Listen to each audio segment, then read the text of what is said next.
Hey everyone, and welcome back to the Smokin' Studios for another live episode of the Rocky Mountain Cigar Show. Now, I am just tickled pink. Okay, I had to actually tell Chazz to give me like 30 seconds to fanboy out, and I'd get over it. This is a huge honor. Bronx Tales, Usual Suspects, guys. We have a honest to God living legend in both acting and stage work here on the show tonight, and so absolutely honored for him to come on. Before we kick off the show, I would be remiss without acknowledging the horrible tragedy that happened yesterday. Charlie will be forever missed, and I was a big fan of his, followed him, watched him, and so let's all smoke a cigar and have a drink in honor and enjoy the show tonight. As like I said, we have a living legend. He's going to help us get over the woes of the week. And so let's go ahead. We also, of course, we have Pauly DiSilvio on the show as well. Everybody will get an opportunity to see Pauly a little bit later on as well in the month, as he's going to be coming on. But Chazz, Pauly, how are you doing? We're doing pretty good. I'm doing How are fine. you guys? All right. Paul and I are very excited to talk about our award-winning cigars, Absolutely. the Bronx Tale, the Colodro, and the Sunny. The Sunny's coming out soon, right, Paul? Sonny will be out in about 3 weeks. We are deciding whether to do a red carpet drop like we did for all the other for the core line and the limited edition. We had the Right, Colodro. So the Sunny, we might do a drop either in a month or maybe in December. We already have a ton pre-sold from the right. PCA show. Go great. Uh, so that's great. And but a launch was is going to be even better. No, I'm looking forward to it. I'm smoking one of Pauly's cigars tonight. I was going to be smoking the Bronx Tale. It did not make it to me in time. UPS is not Right. always the most on time service as they'd like for you to believe, but Sorry to hear that. I'm excited. I'm super excited to try the new stuff as well. So the new stuff comes out here in a couple weeks. Yeah. Yes, and Paul, I have a little pre. I got a little Bronx Tale. It's the Sunny. These right. are samples that we'll be giving out at one of the launch events. But it's a beautiful box. Now picture it's a limited edition. This is the Colodro. I'll show it to you real fast. This is the Colodro box, and it's a Very Ferrari nice. finished, meaning it's super shiny, Yep. beautiful box. It's going to be in bright red for the Sunny, Okay. and it's a Maduro. We figured do a dark cigar, to kind of match the strength, to kind of match the Sure. strength and the darkness of the character Sunny from a Paulie, why Bronx don't you Tale. explain all three cigars? The first one was the flagship one, the Bronx Tale, right? Well, yeah, the flagship cigar is the limited edition. That was a 10 count box that we launched 2 years ago. Chaz and I, when that was launched, that sold out rather quickly, and we needed to hurry up and come out with a core line. So the core line is the Calogero, and that comes in five sizes. That comes in a Toro, Robusto, uh, a Right. Gordo, a Torpedo, and a Churchill. That one was rated number 4 cigar by Cigar Enthusiasts last year. We Right. got amazing ratings on the Toro from 90, from Cigar Aficionado to 96, from I think it was Cigar Snob. That was a big success. That was I know. a Nicaraguan Dominican blend with a San Andreas with a Habano wrapper, Maduro. It was a stronger cigar than the Bronx Steel, I would say, right? It was more of a medium. I liked it actually better than the limited. The limited's a great cigar, but Right. the limited is more of something to just buy and actually just let it sit there and smoke once every few months or maybe once a year to just like really enjoy it. But the core line is something I could smoke every single day. And Right. one of the release events around the initial launch for Bronx Tale was the Great Smoke. a great smoke here with Abe. Yeah, because Chazz was down there, and that's where a lot of us got to meet and see Chazz for the first time, and that was the limited edition one at the TGS, right? Yeah, Yes, the yeah, first one. It comes in the Yes, white yes, box, yes. beautiful shiny cover, and went down for that. Abe is a very good friend to us, and we met him then, but since then we've really had a strong bond, a strong relationship, and we probably will go to the. We missed. I went to the last Great Smoke. Chaz had things. He couldn't make it, but we'll be there this year probably. Well, I'll definitely be there. A Bronx Tale will be represented in some fashion at this year's show. well, you know what was awesome is Chaz's hand from signing everything and shaking hands. You could tell he was like, "Oh my gosh, I didn't think I was gonna get this kind of reception either." You know, and so I mean, like the boxes flew off the uh, table, signature sharpies were getting thrown away in the trash. Like people just couldn't buy it fast enough. So that was a lot of fun. And Chaz, you looked like you were like genuinely having a great time talking, rubbing yeah, elbows and signing autographs. Like that's kind of something that had to have been a little bit foreign to you, and obviously the start of your career. But yeah, as that's kind of come into play, it's now is it much more like, oh man, I love it. Yes, I'll sign something for you. Versus yeah. the No, well, beginning I've was been, kind of yeah, like me. no, well, Rocky. No, I've been famous for like 35 years I almost, so know. I'm kind of used to it. Uh, and it's fine. I don't mind. I'm one of those guys that I'll sign autographs or take photos as long as people are respectful and Hmm. nice and respect my privacy and space. I don't sign autographs if I'm sitting down eating, if Of I'm with my course. family having dinner. Then Of it's like, course. just wait until it's over and I'm walking out. I'd be more Yeah. than happy. You Absolutely, right? It's know, a respectful thing. Like, let me do right, me. You know, you could have me on the right. screen, but I still have my personal life. You Yeah, know. when we came out with this with the cigar, I remember when Paulie and I have been friends a very long time. I was actually very good friends with Paulie's dad, and uh, you know, he talked to me about doing a cigar, and I said, well, I am a cigar. I smoke cigars. Once, not a lot, but I said, but I don't want to sound like an aficionado because I'm not. I said, and I don't want to be a phony to people. I said, if I could think of a way to do this and be honest and real, and then I would feel better. And then I thought about it. My grandfather was came over here from Sicily, obviously, and with my grandmother, and he was a notorious cigar smoker. I mean, anytime you saw him, he had a cigar in his mouth, and and he was a real, they say, aficionado. My father was telling me, his father. And way before they called it even that, Hmm. he just smoked a lot of different cigars. And I said, if it wasn't for my grandfather, I wouldn't be here today. So I said, I want to dedicate this cigar to my grandfather, Calogero. And a Bronx Tale was the main thing.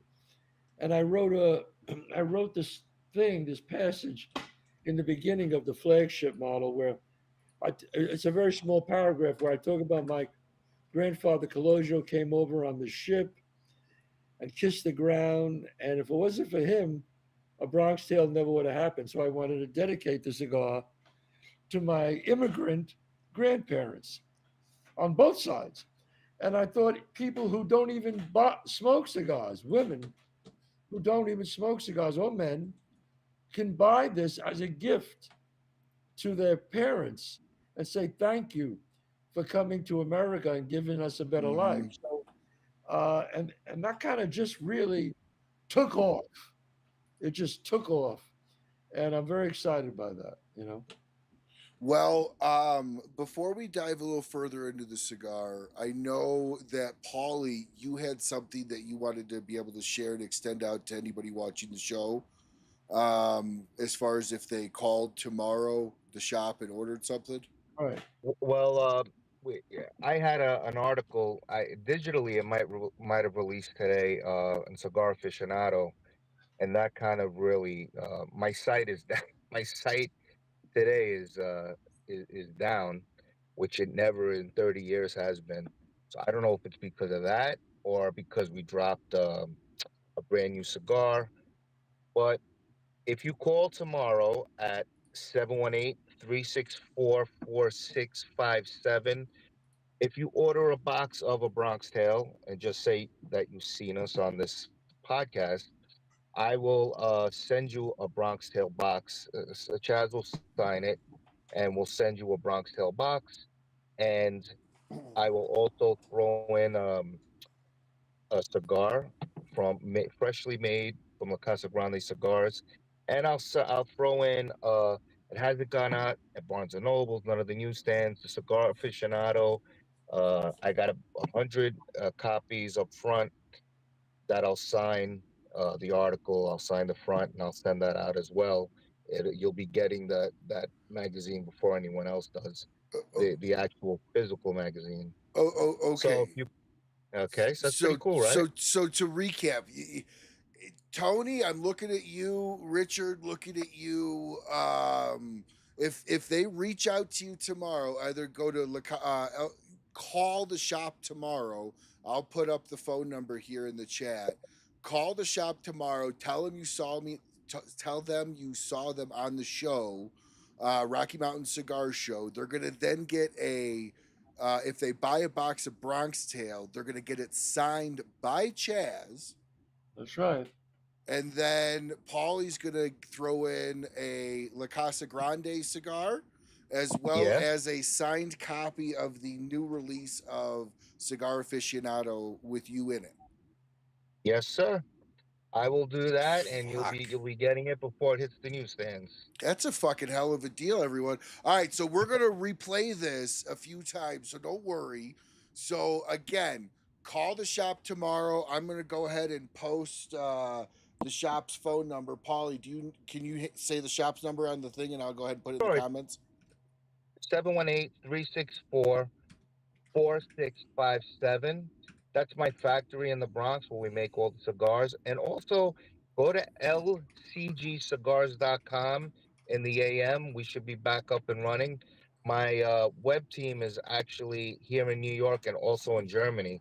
So over there it's midnight. So we're working hard to get that. Of course, this would happen today when we're going to be on your show, and Cigar Aficionado probably dropped digitally. It's a digital drop, so it just really, I don't know if it just got overwhelmed by that or by the prodigal son drop that we done. It's one of those things. I'm gonna milk it for all it's worth and just say we're overwhelmed with orders. It's a good problem to have, and I'm so accessible. You could just call the store, and we're gonna hook you up. So Great. 718-364-4657. That's La Casa Grande Cigar Factory. Yep, and that is so guys, we'll repeat that offer a few times. Take advantage of that. To have such a special cigar signed by such a beloved actor in this country that's achieved so much, and then to be able to have first edition copy of Paulie's Cigar Aficionado sign all sent to you for just a purchase of a box, like that's an Yeah. incredible deal. Guys, Chaz charges a lot of money in the form of tickets to go and see him at his one man show that's just blowing up the country.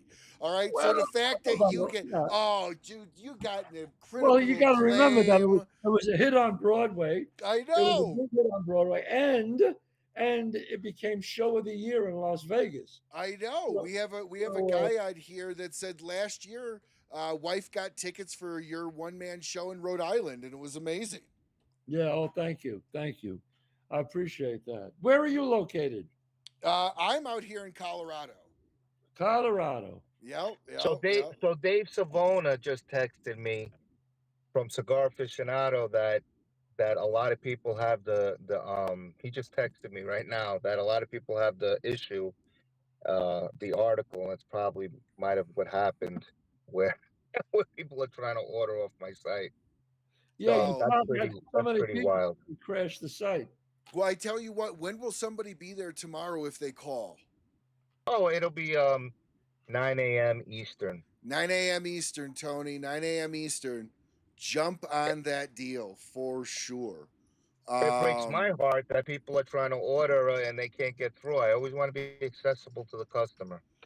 you know, sometimes though, a little bit of takeaway causes a little bit of a rush later. So it's Yeah, not like you're down for weeks, right? that's It's true. just a That's true. No, crash. not at all. It's a No. crash, you know. But I really wanted to talk to you, Chazz, about your one man show, right? Well, Because it's so impressive that you took you took this story that you wrote and created on your own, and I don't know if you ever felt like it was going to be the hit it was or it is and still no, is to today. And no. then and then for you to then take that and go, "Oh my gosh, now I'm going to lose all the actors and just go by myself and do a one-man show." It's kind of like No, no, Bronx. no. Let me correct. I have to correct you on this, Rocky. It was a one-man show first. Oh no, no, that's what I'm referring to is the one-man chauffeur, and that's what I'm referring to Oh, okay. first. And so, but that had to have kind of like mentally, how did you even try to formulate the understanding of going from a big production to just you? Like that's creativeness on a level that I don't understand. Okay. I don't know if we're on the. See, I started just me. I started doing the play on stage by myself, playing all 18 parts. Yeah, that's what I'm referring to. But I'm Yeah. talking about going from the movie with a whole bunch of actors to just you playing all 18 parts. Like how did when did you come Okay. up? Rocky. And you can cut this out, but so I just want to make sure we get it right. Okay. It never was a movie. It was first a one-man show. It never was a movie. I used to go see it when I was a little kid. Yeah, I'm talking about the movie Bronx Tale though. Oh, I get what you're saying. Yes, it very much didn't start out as a movie first. No, That started. that yes. Okay. So Okay, now let's that take it I yes. again so we can you can cut this part out so No, we there's can no get reason to cut. I wasn't saying and formulating it right. okay, I got you. When you took it from I was saying it backwards. When you took it Yeah, from a one man show and then added actors to that, what yeah. kind of like did you feel that that was going to be harder than just doing a one man show of it? Oh, I thought it'd be easier. Okay. I don't have to play 18 parts anymore. You But know. how much of that giving up was that kind of like I want you to act this way because I did it before this way. Well, I mean, yeah, well, that's true. I mean, there had to be, look, I wrote the script, I was very excited by the script. And then when uh, I made the deal with Robert De Niro, see, everybody saw it, and I got offered, it went up to $1 million for me to walk away. And I refused to walk away. And the reason why is they didn't want me to play the role of Sonny. They wanted a star in the role. And I refused. I said, no. Well, then nobody's getting it. So what happened was I just didn't sell it.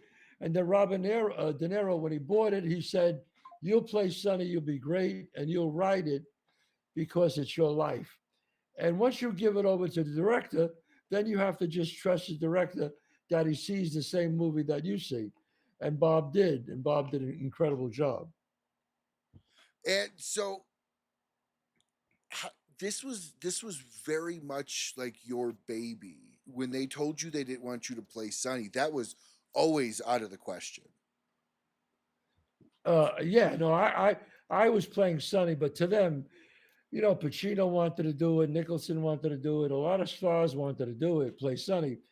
And I said, look, I love all those actors, but I wrote it for me. I'm playing Sonny, and that's it. Now that had to in a way though, that had to kind of make you feel good that these massive name actors wanted to play that part, even though, let's be honest, they couldn't have played it as well as you, in my opinion. But Well, I'll I say don't it, Chaz. I'll say it. I'll You'll say say it. it, I'll but say it. they're all great Of actors. course But they are. it was better that I did it because Sonny, I wasn't really known at the time, you know. So it came off more authentic, I think, as this character by being an unknown.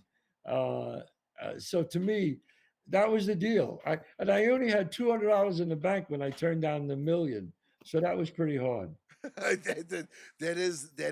That's but you know what though, that's sticking by your convictions, that's sticking by you knowing your part where you want this role to be. So I commend you to stick your guns on that, Oh, because I think it catapulted you into, you know, oh yeah. stardom that you wouldn't Oh, have of course. seen if they would have taken that from you.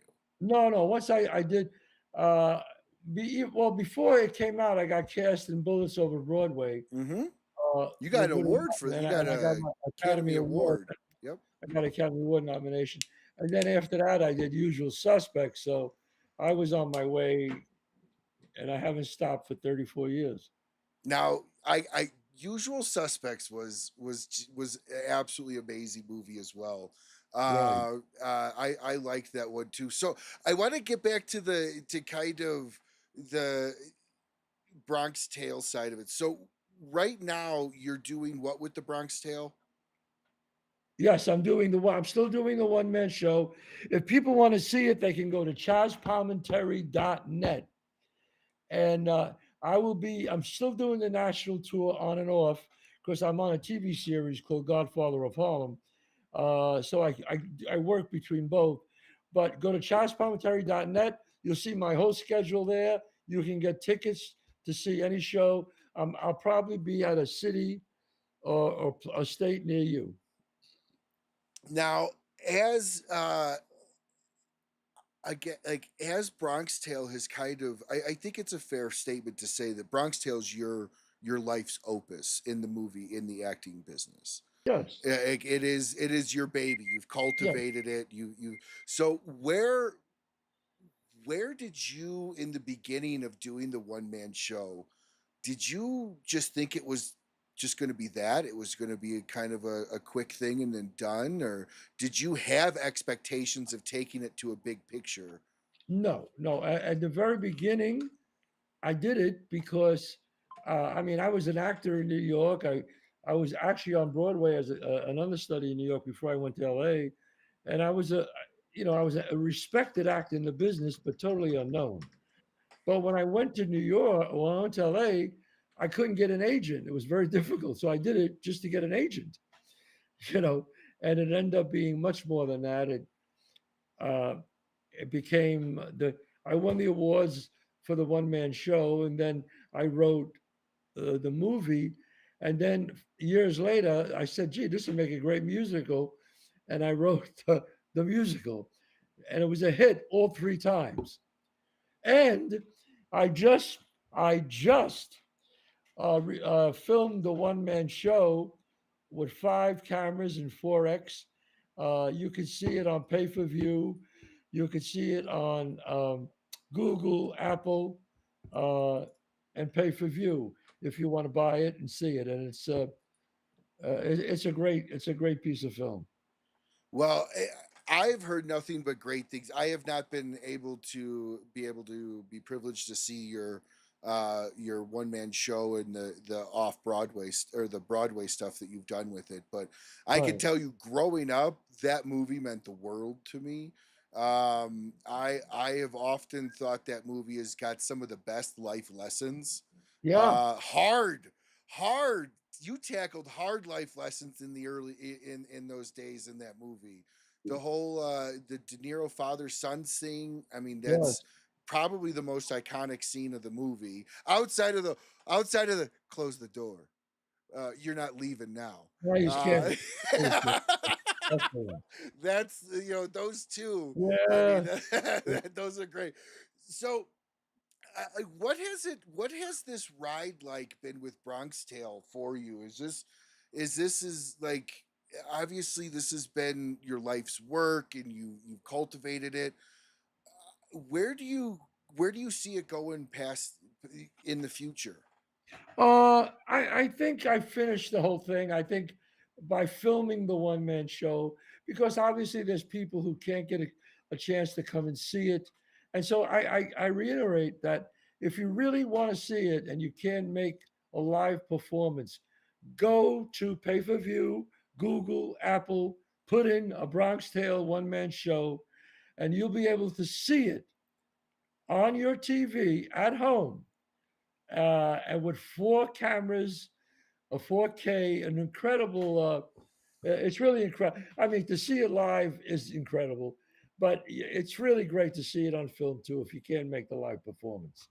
Now we have a Amazon Prime as well. It's a big deal Oh, on on there. Amazon Prime, yes. we have a question from Tony for you. Is how much fun was it doing the movie Little Man? Oh, that was a lot of fun. Keaton Wayne, the Wayne's brothers are just funny as hell, all of them. Every one of them is funny.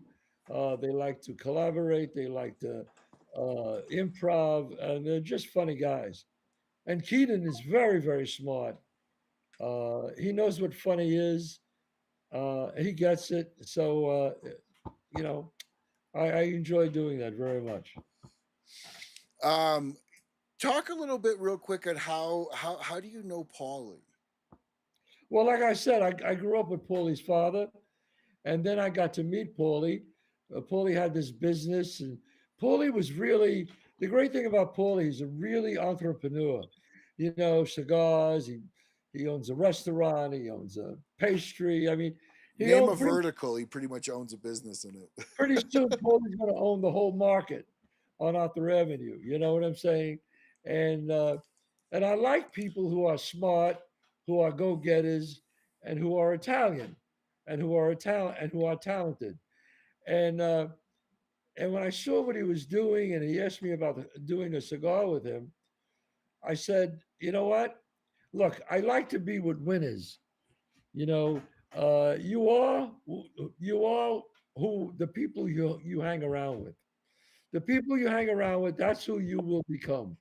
I always wanted to hang around with people. I always said, if I'm the smartest guy in the room, I'm in the wrong room. So I like to hang around with very successful people. And when I met Paulie, I saw he was successful, and I said, "Hey, I'll introduce you to my world. You introduce me to your world."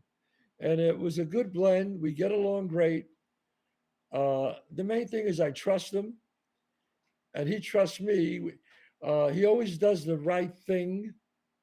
He knows how to do the right thing, and that's all that matters. And you know what? He's a good man, and he's not greedy. People who are greedy, I don't want to be around. You know. Well, obviously he's picked up on some of your fashion sense. I mean, he's always dressed to the boot, the same as you are. Yeah. And I know on a recent one of your shows, you talked with Joseph Abboud about how you felt that traditional style and presentation has kind of gone by the wayside. How Yeah. have you kept up your GQ style all these years? Like you stayed fashionably relevant. Every time I see you, you always look great Yeah. to the No, gills. thank you. My dad said, when you meet somebody for the first time, they don't really know you or who you are. And if you're famous, that's why. But you know, look nice, look nice, and be nice. So the more it's like if you meet somebody who's sloppy, it tells me something about him. And don't get me wrong, some people just don't care about fashion. If I meet somebody when you meet somebody who's physically fit and dresses right, you say to yourself, wow, this person has discipline. This person, he makes the hard choices.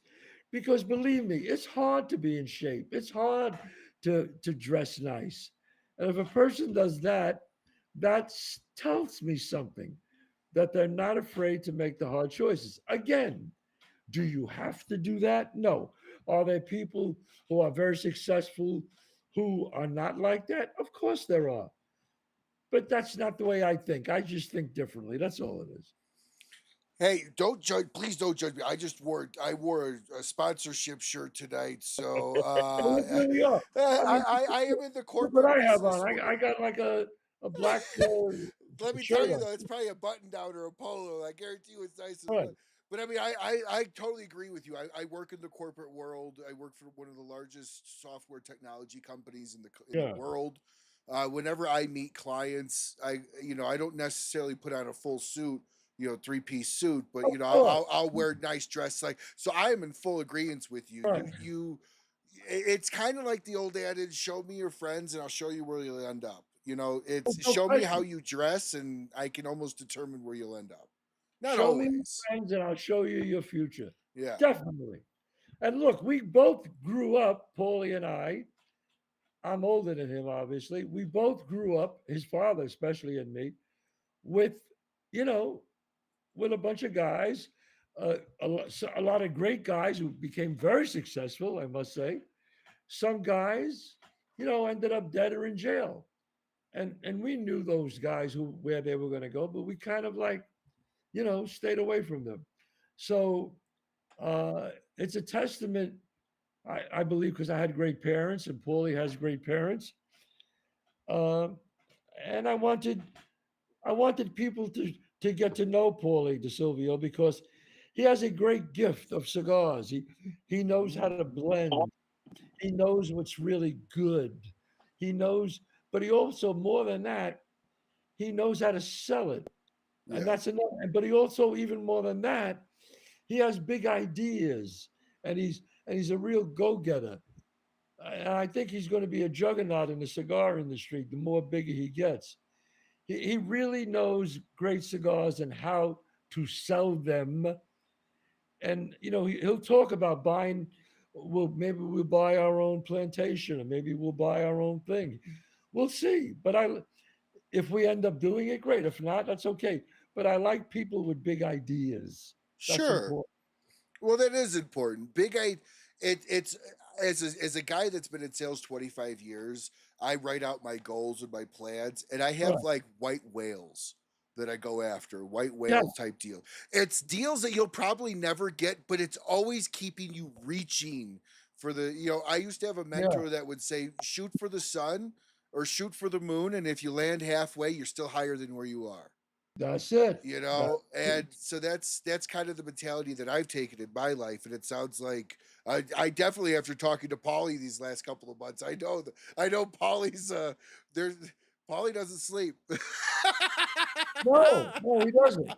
Well, like we talked about opening up this burger joint, and Paulie's like, yeah, let's do it, and let's make it great, and let's make it quality, and that's what I like to hear. And you know what? We can sell it. It'll be all over all the airports, all over America. Yeah, that's what I want to hear. Yeah, that's what I like. Chad said, "Let's get the first one done first." I'm like, I want it in Yankee Stadium. I want it in Dodger Stadium. I want it in the airports. I'll Yeah, send them pictures of franchises that was sold for billions at like 12 o'clock midnight. And he's like, bro, slow down. You got to get the first one.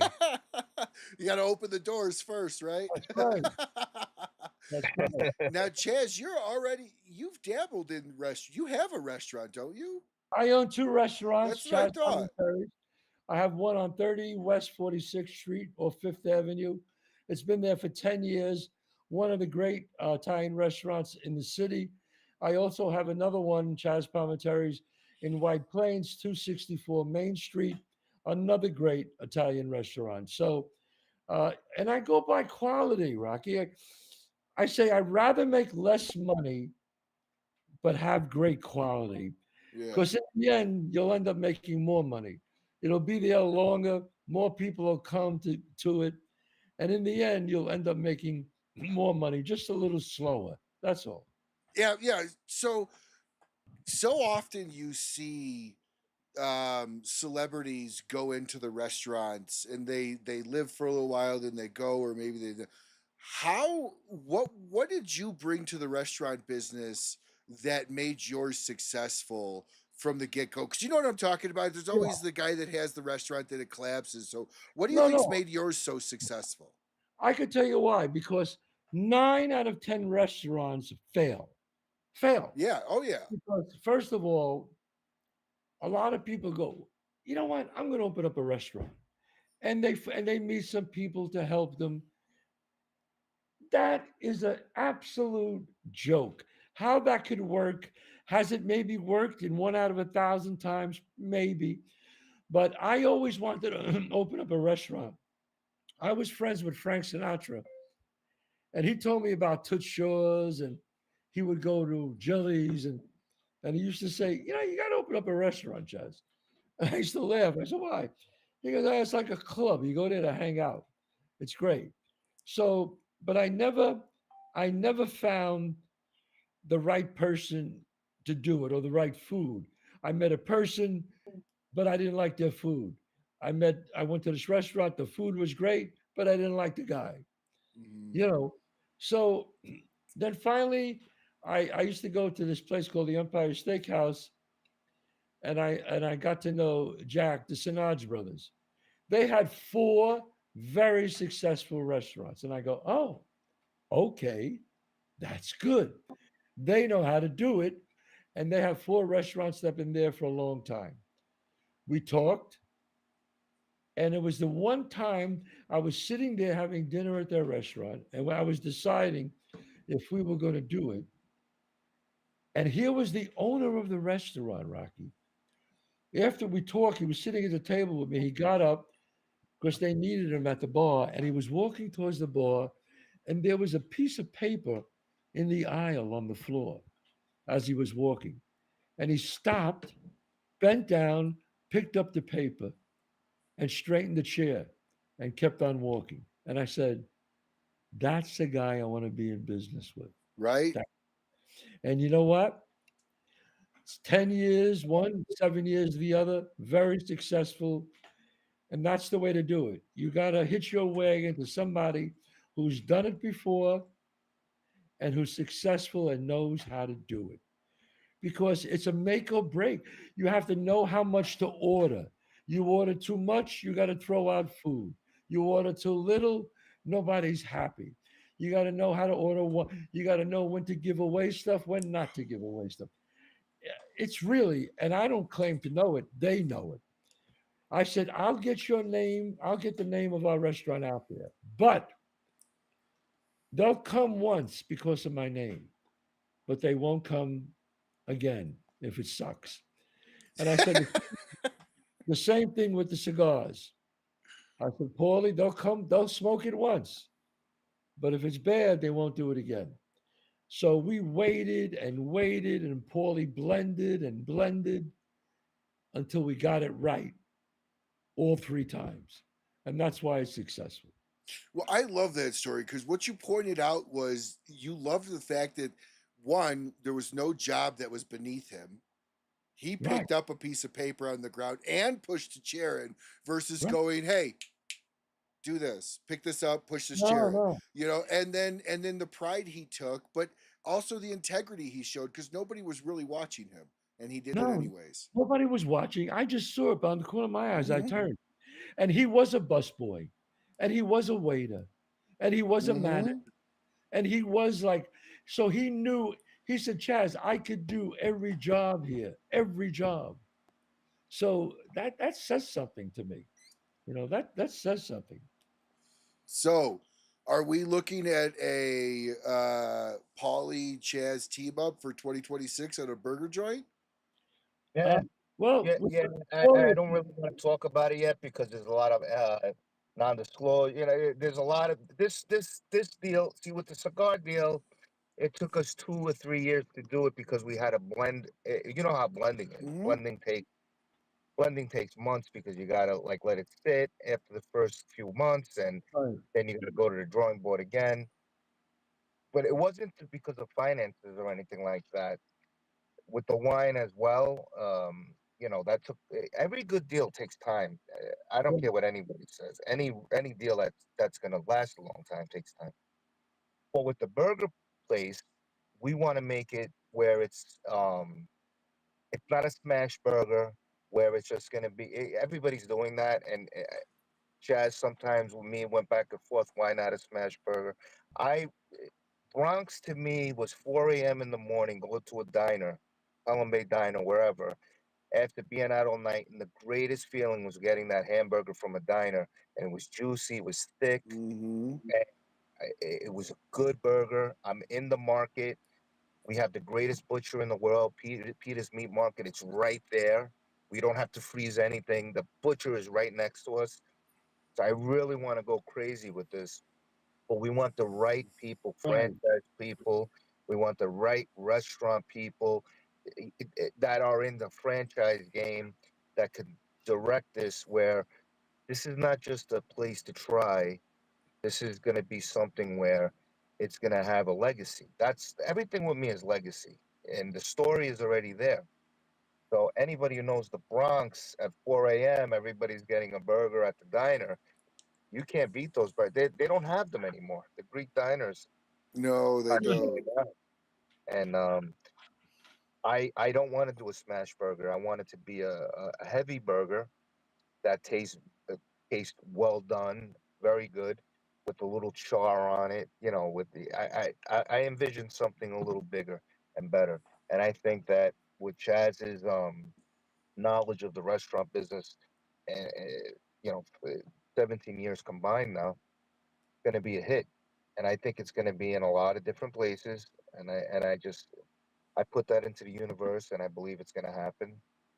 Just like the Bronx Tale cigar, just like the wine's in 49 states. Oh, You can, that's correct. the wine's in 49 states. It started off in every Stu Leonard's. There it is, right Big here. one. Yeah. So Chaz, I know you gotta go here soon. Staying this busy clearly keeps you very young. Yeah, yeah. Don't let the old man in. That's what Clint Eastwood used. Yeah. Clint Eastwood used to say, "Don't let the old man in, brother." You Well, know, Chaz So is a boxer, and he trains every day. I train a lot. I do. I Yeah. train every day, except Sunday. Except Sunday. Sunday I leave for church. For church. But yeah, but it's living good. Uh, I don't drink. I don't smoke, and I eat. I don't eat a lot. Look, and it's good genes. My mother died at 97. My father was 90. So I hope I could go that long too. now I know we're gonna wrap up here with you. You gotta go here in 9 minutes. Thank you so much for the opportunity to have you on. It was Oh, please. amazing. I wanted to ask you though, if you could sit down with any character in any movie you've played, who would it be and what would you talk about? Wow, no one's ever asked me that before. Any character that I played? Any character that you've played. So talking to you as that character. Wow. If I could talk to him, well, I played a lot of interesting characters. I would probably have to say, I would probably have to say, uh, the character in Guide to Recognizing Your Saints, the father, Dido Montiel, directed this movie called Guide to Recognizing Your Saints, and I would like to talk to that guy, Manny, the father that I played. Yeah, he would be interesting. What do you think you would talk about? I think we would talk about life and having a son and the meaning of what it was like. Because he had a son when he was older. I didn't have my son till I was 45. Okay, and so and it was a wonderful. He seemed I didn't know him personally, but from what Dido once told me about him, he was a wonderful man, and I would have liked to met him and talked to him. I think it would be really interesting. Now, last question here, and we'll let you go. Looking back your whole life, thinking back to a younger Chaz, we'll Yeah. say 18-year-old Chaz. Oh, What would gee. a today Chaz say to the younger Chaz? advice wise? Well, I think he would say, "I'm proud of you. You did it." For those people who knew me, I always said I would be here. When I was 12, 13 years old, uh, I had dreams. I wanted to be an actor when I was 10.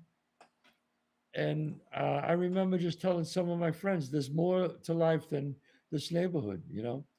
I'm going to do I'm going to do something with my life. And I'm proud of myself. And I would have said, well, maybe you could have did more if you didn't waste time. Because I wasted time, uh, but I guess that's part of learning, you know. But I did waste a lot of years of getting high and when I was younger and being in a band with girls. And but once I got my shit together, it happened. It happened. But you know what? Nobody has it together All the I time. all the time. So No, that's very it's true. okay. I'm proud of what I accomplished very much. It's very true. And I lied. I got one more for you because this is Sure. one that I know you're a very faith driven man. You wear it on your sleeve. You're a very spiritual, religious person. You've talked about it numerous times. I Yeah. took this question from inside the actor studio, James Lipton. I always give him credit for it. But I'd love to know when the day comes and you meet your creator, what do you want to hear? Um, I want him to hear. I want him to say, "Come on in. You're a good man." I want him Hey, to say I was a good man. Because look, am I a work in progress like everybody else? Yes. Was I a sinner? Yes. Nobody who's not a sinner, he without sin cast the first stone. And but I guess that's part of what God is. Uh, bring me your bring me your broken, bring me your depressed.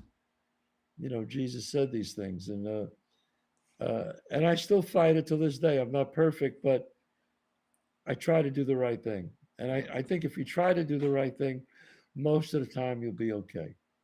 well, Chaz, this has been a great honor. This has been a true honor and a milestone for my show. Well, thank you. Just to have you on. So I really Thank you. appreciate the ability. And everybody, please, the phone number is up in the comments. I will redisplay it here on the screen. Seven one Or eight they three can go, six or they can four. go to Pauly Cigars at Pauly Cigars on Instagram. Or you go to For at now, Pauly they can Cigars go, on Instagram. yeah, they can inbox me at Pauly Cigars on Instagram because I want the site to be back up and able to order. So just to make sure, for now, just go to 718-364-4657. Call that number after 9 o'clock a.m. Eastern, and you could inbox me, and I'll answer you personally at Pauly Cigars with a Y, Pauly Cigars, and I'll handle the Instagram tonight and tomorrow and make sure I answer everybody. And mention that you saw the show when you call, and you'll get a signed box by Chaz, Absolutely. as some La Casa Grande cigars, as well as a signed copy of the newest release of Cigar Aficionado with Pauly DiSilvio on it or in it. So again, Chaz, from the bottom of my heart, man, thank you so much for spending your Thursday night with me and Thank, with everybody here on the show, and appreciate you. Thank you. thank you so much, Ryan. You Thank know, you. Appreciate Jazz, I'll text you tonight at 1 in the morning with one of my bright ideas. Yeah, okay. All right, guys. Thank you. We'll Bye. see you. Bye. Wow, dude, that was awesome. I cannot believe I had Chaz on. Like when you originally talked to me and told me about that, I was like, oh, Paulie's a nice guy. I don't, but yeah, that was a thank you for helping set that up, Paulie. From seriously, appreciate that. No, I mean, That's listen, amazing. cigar. I mean, I feel bad that you can't really see me. Um, I didn't set myself up right. And he was like, "Could you just please come on the show with me? Because I know I'm going to be on the show with you, and I'll be set up a little better." So I kind of threw this together with me being on it. And I can only say about Chaz. is what I explained to him, and he understands. And I and Abe actually reiterated this, that cigar smokers have passion radar, Hmm. and if you're not passionate about cigar, I don't want to be a nerd about it. And I'm so glad you didn't ask me about blends and you know, uh, you know, the magnesium when it burns. So that's when you lose me, because I'm like, I'll take a cigar and just What's the make it. pH level of the dirt this was grown Yeah, in? the gauge and the blah blah blah. And I guess that's cool, but I jazz works like you kind of work, where you write your vision boards out and stuff. I have severe ADD. I have severe dyslexia. I'm blind in my left eye. I had all the fucked up problems growing up, and I went to the worst schools in the Bronx, and I was to the point where I couldn't get into any schools because I was so angry, I guess, about things. So I got into so much trouble. It was either going to a school that was more of an alternative school, or going to juvie detention, and my parents weren't having that. Then I left the house at 16, and my parents were amazing, but I have too much in my mind that if I take medication, I won't be able to create. If I don't take it, I might be laid up in a room for a day or two without doing anything, and getting a case of the screw it, for like days. But what I will do is, in that one moment, maybe in a week, I'll come up with something very good. In my opinion, I'm not saying I'm brilliant. I'm just saying I'll come up with something that works, and Yeah. then I'll work on it. So I'll say, at 1 o'clock in the morning, I'll text Chaz, and he does it to me too. Like 2 in the a.m. is like, hey, why Wow, don't we he's do, a late so nighter. well, I do all my work after 12. Listen, I put my Frasier reruns on. That's the only thing I watch, is Frasier reruns, and I listen to them.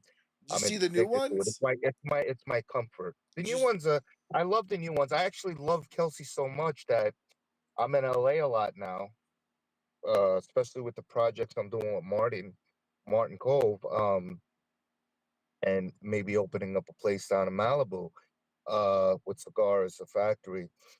I went to Paramount and actually saw them do the Frasier it wasn't a reboot, it was just a continuation of the Yeah, old story. And I almost cried. I mean, there's certain things. I meet celebrities all the time. All the time. I know. And I follow your and Instagram. Chaz will tell you, I don't take pictures with anybody. I really don't care about things like that. I give them respect. I think it's cool that they've accomplished their things. But Kelsey, and seeing that show being filmed. Because as a kid from the Bronx, who taught me how to speak a little eloquently was Fraser Crane, Kelsey Grammer. You're watching that show, you're memorizing the way he's an Anglophile and he speaks so little things like that. I love that show. It gives me a lot of comfort.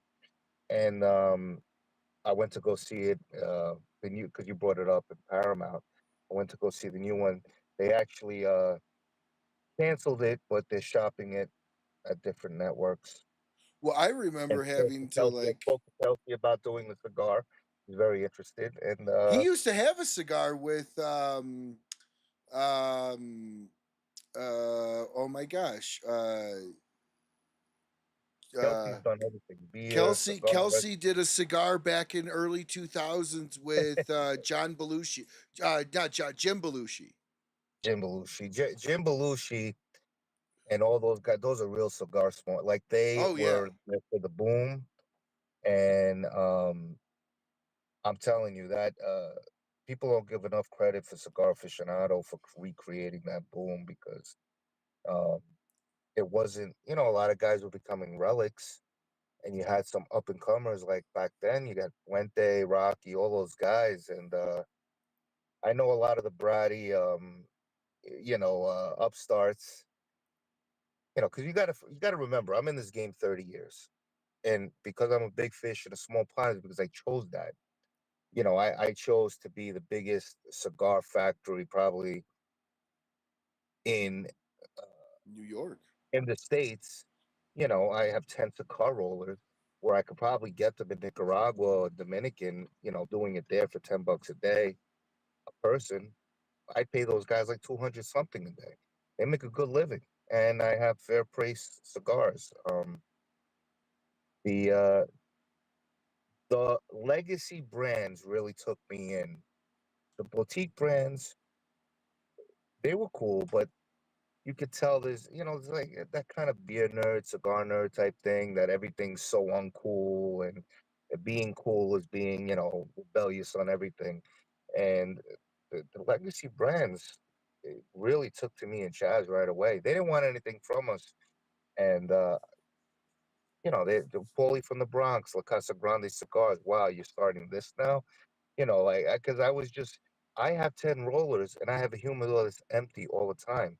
I sell out everything right away. So I make an amount I'm of cigars that's ridiculous, and they're sold before I sell. I'm They're already gone. I've So smoked a handful of your cigars from La Casa Grande, and they've all been your Connecticut's are incredibly creamy, really nice, smooth and mild, very balanced. Goes great with a cup of coffees. And I'll tell you, it goes incredible with nitro from with sweet cream nitro from Starbucks. So dude, you've done a really good job. Like all the cigars that you were kind enough to send my way to try have been really good.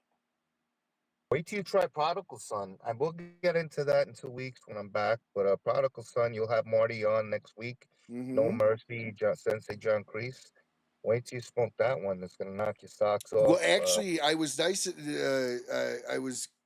They were kind enough to give me one at Cigar Oh Fest yes, this yes, year. yes, yes. That That's right. was a banger. Now that hit every note in my palate.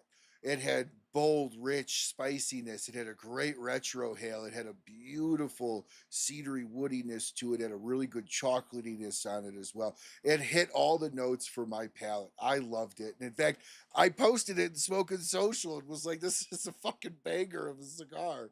That Um, age yeah, group. You yeah, think that? Smoking Oh, cool. Social. So I mean, it was absolutely incredible. So I was a big fan of it. I am curious though, since we had Chazz on tonight, what was your first experience with Chazz that you remember? I mean, he's like an uncle, like really. I mean, I grew up. I saw the one man show when I was like 11 years old. My dad took me. I was bored. I didn't want to go. 'Cause I was a kid, and then I went to see him, and I knew him from my uncle's corner store. My uncle Butchie, Calcani, Dominic Calcani, his name is Butchie. They used to call him Butchie Cans.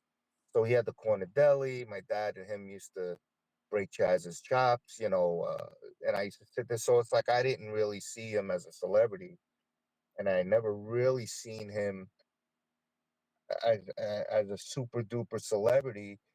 Uh, until Bronx Tale really happened, and I was like, "What the? I can't believe this. This is insane!" And then he started killing it with everything, and then but always treated me the same, and I treated him the same. But with Chazz, it's he- he's um he's a neighborhood guy at the end of the day. He's a street tough guy, and if you respect him and you come to him with respect, he's gonna respect you. He doesn't have airs or snobbiness about him.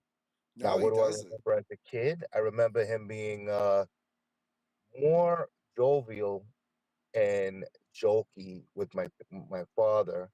Um, because they used to tease him about being an actor and this and that. I'm talking about way before his Bronx Tale debut. So that he's an icon now.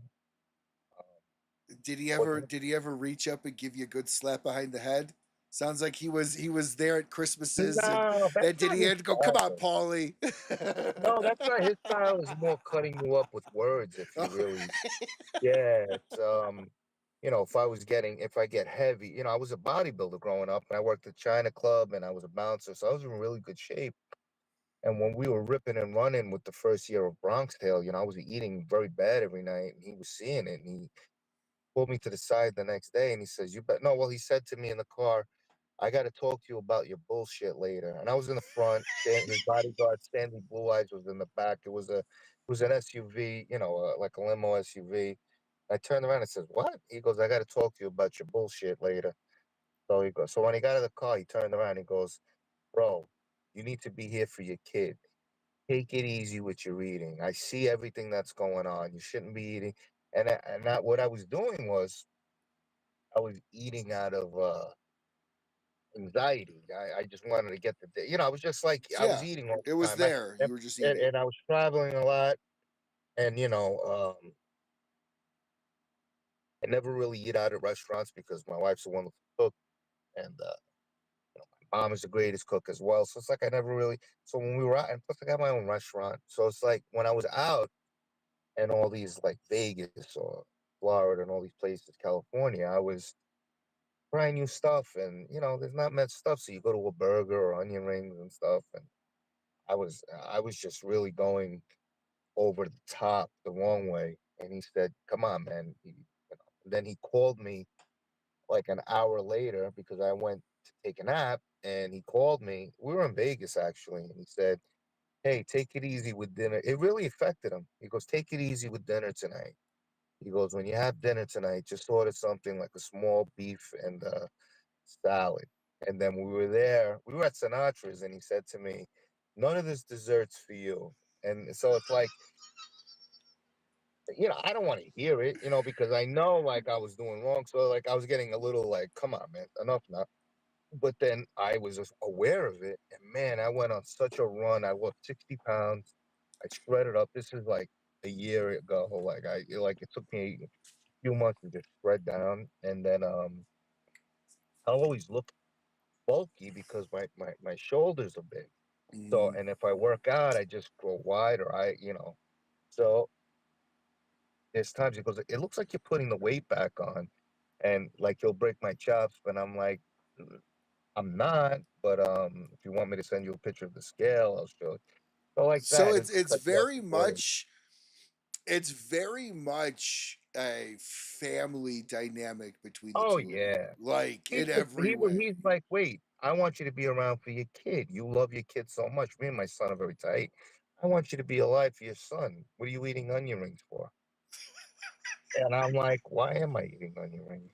But one thing about me coming from Arthur Avenue, Little Italy, and this will be one of the last stories I'll tell because I want to save something for my last in 2 weeks.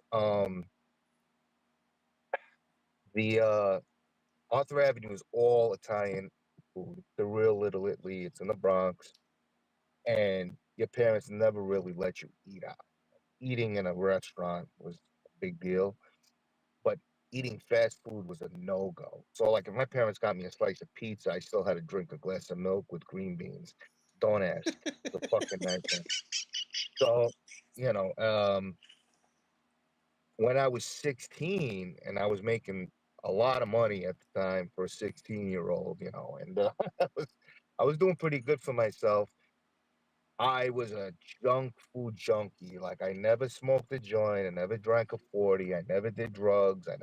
I used to just like, let's go to McDonald's. Then we'd eat at McDonald's. Like, let's go to Howard Johnson's after a while. And, on the way home, let's stop at White Castles. I became like a fast food junkie. And I used to work out so much. I was wrestling at the time. I was doing a lot of sports. So I never got anything but like beefy and big and Mhm. shredded. Um, so the funny part about me is when people are like, let's go to a fancy Italian restaurant or whatever. And I'm like, I don't want to go to an Italian restaurant. My wife cooks Italian food all the time. Um, 10 times better than any restaurant. Let's go to like White Castle. And they're like, what? Because I love it. It was something that like the smell of McDonald's, Oh yeah. the plastic furniture mixed with the meat, and the salt and the sugar in the air. And people don't understand, and that's why California is dangerous for me because everything over there is like really cool fast food. They have all this really cool stuff in LA, all these different fast food places, in and out. I mean, I've destroyed that place a number of times. You got dumpy places like Jack in the Box and all these, weird pizza places. and Hole in the walls. no, they're fast food, they're franchises, and they're pretty fucking good. And the thing is, like, I could get off on that, you know, because I don't do anything else. I don't drink. I'll smoke cigars, but so I'm pretty much a fast food guy. I don't do it. Joke is with Chazz is like I enjoy eating bad food. He caught that, like and then maybe traveling a lot. It brought I'm in Vegas. They got all these cool like burger spots and onion rings and fries and shakes and I'm like indulging in all this like man, I'm 50 years old. Like, am I crazy? And I was doing that for a while. So, like with him, and he was because he won't eat. He fasts, and you could sit there with the T-bone steak, ribeye steak, and all the fixings on the side. And he could be starving. He won't eat So he's until got a lot of you know, self-control. yeah, and then he'll break his fast, and he'll eat a meal. He'll eat a big meal, but he won't go outside his fasting time. So sometimes when dinner's on and we're eating, he won't eat. So tell us here a little bit around the cigars again that are being the three Bronx Tales. So we had the limited edition, the Sunny, and what was the other one? Well, we have the Calogero. That was the Colodro. second. That was the second cigar that came out. That was the core line. Mm-hmm. That's what I would. You could either tomorrow order the limited edition or the core line. The limited edition is San Andreas wrapper with Dominican tobacco, like straight Dominican. Um, the Calogero, which is the core line, is a Habano wrapper with Nicaraguan Dominican blend. It's an amazing cigar. Those two I have in stock. The Sunnies will be out at the end of the month. I don't know if we're going to be doing a premiere here or in LA, but we will be touring with the cigars. To get Chaz at your store, you just have to buy cigar. You have to buy a number of cigars. He'll come and he'll chit chat with you guys and tell stories about the Bronx. I'll come. I come with cigar rollers. I mean, if you just inbox me and ask me, we had a question to come into India today to do a wedding, and they asked me how much to charge. I don't really want to go to India right now, but give me this, and they're considering it. So we travel, quite a bit with the cigar. Get back to your question, I would order either the limited edition Bronx Tale or X for the Calogero, And the what are the core line. sizes? Well, What's the Colosio size? We have Toro, Robusto, Torpedo. Um, Okay, so there are all three. So there's all three sizes in each line. we also have a Gordo, which is Okay, not too thick. Yeah. okay. Yeah, that the 660s. So everybody, one more time, if you call the phone number or reach out to Pauly at Instagram, call La Casa. The phone number I will put here on the screen again. Call at 9 a.m. Eastern and let them know that you saw them on the show last night. And you will get a signed box. Any of the boxes that you buy from the Bronx Tale will be signed, and then Like Chazz Palminteri. Pie Chaz, and then Paulie will throw in a couple of the La Casa Grande cigars as well, and Fresh, then right off the table. fresh rolled right off the table, and then he'll also include a signed copy of Cigar Aficionado that he is in. So it's a hell of a Come out, deal, and it everybody. hasn't come out yet. Absolutely hell of a deal, everyone. So definitely be sure to put that on your calendars for tomorrow morning, as like I said, it's not easy to get Chaz to sign to get a signed box unless you're typically there at an event with him. So this will give you the ability to, if you can't make an event with him, to have a signed box from him. I have to say, I do a lot of these podcasts. I really enjoyed this one. I had a good time. I did, and I really am upset about the lighting situation that I did with. Don't worry about it. Man, I'll be in a better position. You got a great guest next week, and Yes. we appreciate the hospitality and the ability to talk to the people that might say, "Hey, a celebrity brand, and I don't blame them for that. And that's one thing Chaz said was, I don't want to be just another celebrity brand. I want to Correct. be a good cigar. I want it to be like a potato chip. After they have one, they want another one, and they want Yeah. another one. And listen, the cigars, the wine blew up. His restaurants has blown up. Cigars have done extremely well to the point where we had to create a core line. And now the Maduros are coming out, and that's a limited edition that'll be out the end of the month. And let's keep on rocking. Let's keep on rolling, man. Well, I am so glad you had a fun time on the show tonight. I always try to give somebody something new than being on any other show. And I will tell you though, it made me feel good that I was able to ask a question that Chaz has never been asked before in his entire career. Yeah, Uh, that, that put me back a little bit. I was like, wow, that's really cool. I was happy that happened, actually. I was too, A because lot of times you'll get to who's Sonny in real life, and he's never going to tell you. I know who the real Sonny is, but he's never going to tell you. Um, well, like questions that really, but those are really good questions. well, I And he tried was to a keep very it good fresh. friend with Frank Sinatra. That's a true story. Like he was very close to Frank Sinatra. Yeah, and So he's had. I mean, my gosh, the Rolodex, it shows you my age. The Rolodex he has probably in the industry is very impressive. Of people he's called friends throughout the years and still have friends today. And it's awesome that he's still like moving and shaking the way he is too. I mean, age isn't holding him back, and it's he's as young as he's ever been. I feel like in the sense of how he feels. well, you're only as young as you feel, man. I feel I people say, "Wow, you're 51 and you really don't care about age." And I say because I feel 21. I don't really believe them. My doctor said, we have to make you start acting your age. He told me that 'cause I took my son to Coachella and I caught COVID at Coachella, the Oh. first Coachella, not last year. And I got back. I said, "Well, I was at Coachella." He goes, "Coachella?" He says, "You gotta start acting your age." And I said, "Well, I had a good, my son's 16. He loves music. He's into music. That's what he wants to pursue. And I'd rather him, take him out of school for the week, take him to a music festival where he might meet producers and stuff than just be sitting in a class. And, listen, I left school at 16. I recommend everybody staying in school. If they want to go to college, do it if that's what they want to do. But I know that you could be anything you want to be just doing it. And I'm sorry what anybody says. Look at most of the people that have become successful are people who had nothing and they Hmm. strive for it. Look at a guy like The Rock, Dwayne Johnson, perfect example. Hmm. Went to Canada to play Football. Canadian football, with like what, $10 in his pocket. I mean, Hmm. look at the guy's a billionaire now. Highest There's paid actor in Hollywood. Prince used to go to KFC to, Kentucky Fried Chicken and stand outside when the door opened so he could smell the food because he was so hungry.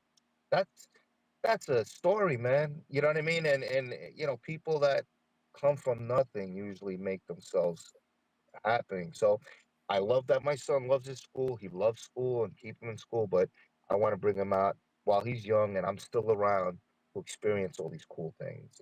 Oh yeah, it's also not like you're at Coachella slamming back kegs and Yeah, no, shots no. and He's it's. he's mosh pitting, and me, I'm there. I'm listening. Yeah, I don't smoke or drink, and I'm pretty much a boring date. Well, you smoke cigars, but you don't smoke anything else. Oh, I smoke cigars. I Yeah, meant to say I don't smoke yeah, cigarettes, and yeah, yeah, no, I smoke cigars. yeah. I actually, I actually stopped during COVID, and I actually, was able to get my palate back.